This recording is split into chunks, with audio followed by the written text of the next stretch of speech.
Cette vidéo de présentation est dédiée à la création numérique d'un composant électronique simple au travers du logiciel de CAO électronique Proteus Suite. À l'issue de ce projet, vous saurez utiliser l'assistant de nouveaux composants, créer de nouveaux symboles graphiques ainsi que leur boîtier, utiliser des bibliothèques, éditer des composants déjà existants et utiliser les différentes couches. Nous allons donc réaliser une résistance. Commençons par lancer l'éditeur de schéma dans la barre d'outils. On dessine ensuite un rectangle.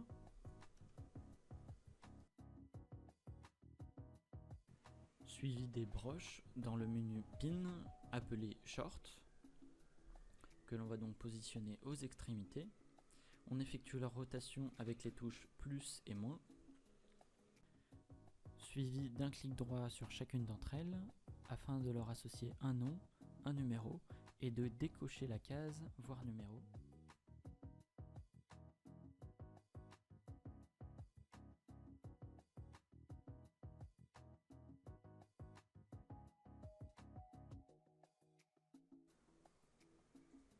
On continue en sélectionnant la totalité du modèle et en lançant l'éditeur de composants via le bouton Créer un composant. On renseigne son nom, en l'occurrence résistance, suivi de son préfixe. Il sera utilisé lors de la démultiplication de celui-ci. Aucun package n'est disponible pour le moment, nous allons en créer un par la suite. On indique ensuite sa valeur, on clique donc sur Nouveau, Value,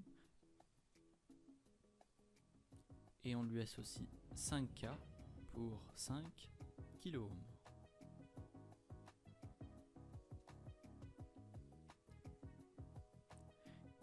Il est aussi possible de lui associer une documentation, mais dans notre cas, ce n'est pas nécessaire.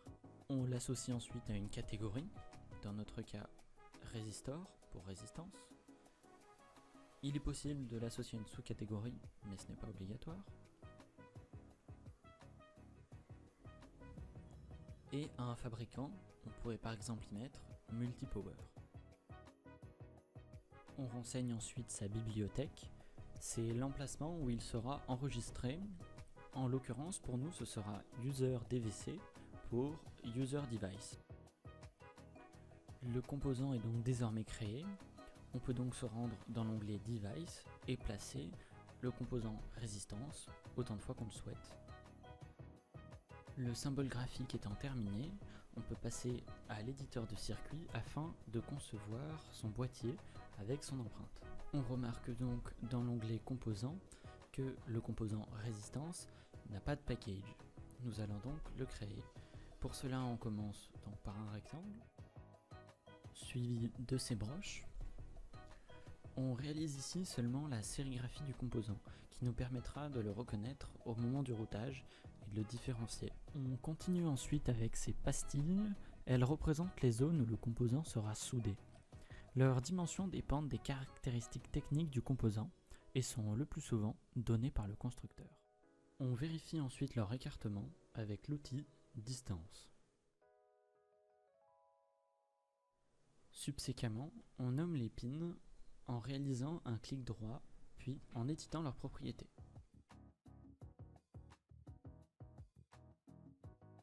On sélectionne ensuite l'ensemble, puis on lance l'assistant de création de package en commençant par lui donner un nom, suivi d'une catégorie, pour notre part Discrete Component, suivi d'un type. Dans notre cas, ce sera Through-Hole qui correspond au composant traversant.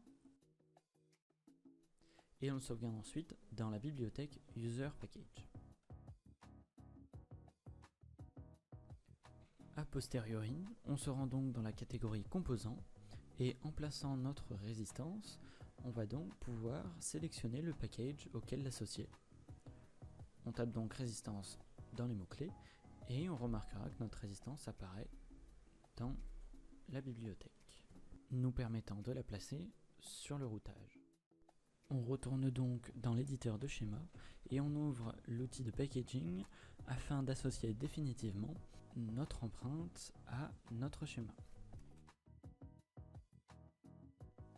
On remarque alors que l'on peut modifier l'ordre des broches et les inverser si nécessaire. On finit donc par affecter le package à la bibliothèque que l'on souhaite. Attention, hormis les bibliothèques d'utilisateurs, les bibliothèques Proteus sont livrées en lecture seule. Il ne faut pas essayer de les modifier ou d'y ajouter des composants, car celles-ci sont supprimées et remises à zéro à chaque mise à jour du logiciel. Nous allons désormais aborder le sujet des différentes couches disponibles lors du routage. Pour cela, on commence par placer deux résistances et les relier entre elles. On poursuit dans l'éditeur de circuit et on place la deuxième résistance. On remarque que Proteus nous indique les connexions à suivre en fonction du schéma réalisé précédemment. Après cela, on peut se rendre dans le mode piste et relier avec la piste par défaut les deux résistances entre elles. On remarque alors que les broches sont violettes et les pistes sont bleues. En effet, les pistes sont bleues car celles-ci passent par la couche Bottom Cooper, soit la couche inférieure de la carte. Et les pastilles sont violettes car celles-ci sont traversantes. Il y a donc une pastille sur la couche top et une sur la bottom. On peut donc relier les résistances aussi bien via la couche supérieure qu'inférieure. On supprime donc le fil en faisant un double clic droit sur celui-ci. On change de couche et on place une nouvelle piste qui en l'occurrence sera rouge car celle-ci passe par la couche supérieure. Pour ce qui est de la couleur bleu clair, elle n'a aucun rôle électrique, mais permet de symboliser les composants ou de réaliser des annotations sur la couche Top Silk. Pour terminer, nous allons aborder le gestionnaire des bibliothèques. Deux modèles sont disponibles. Le premier, via l'éditeur de schémas, il nous donne accès au Device Library, où on retrouve un certain nombre de schémas à utiliser pour la création de circuits, suivi de leur simulation avec Proteus 8. Ainsi, on retrouve par exemple la bibliothèque User Device avec notre composant résistance. Les librairies Proteus étant de base en lecture seule, on ne peut que copier leurs devices pour les importer dans nos librairies personnelles. On peut donc les copier, les déplacer ou les supprimer. Néanmoins, par exemple dans le cadre d'un projet scolaire, on peut créer une bibliothèque qu'on nommerait par exemple bibliothèque élève. Il suffirait ensuite de partager celle-ci sur les réseaux. On lui alloue un nombre d'entités maximal et on y importe les composants nécessaires. Une fois sur le poste élève, il suffit de se rendre dans l'onglet Système, puis Réglage Système, d'indiquer l'emplacement de la bibliothèque sur le réseau, puis de démarrer Proteus. Pour ce qui est de la bibliothèque disponible dans la partie routage, on y accède de la même manière. On accède donc à la Package Library. On y retrouvera donc la totalité des boîtiers disponibles fournis par Proteus et nos boîtiers que nous avons créés disponibles dans User Package ou dans les bibliothèques personnelles. Pour de plus amples informations sur notre logiciel Proteus, nous vous invitons à vous rendre sur notre site web www.multipower.fr.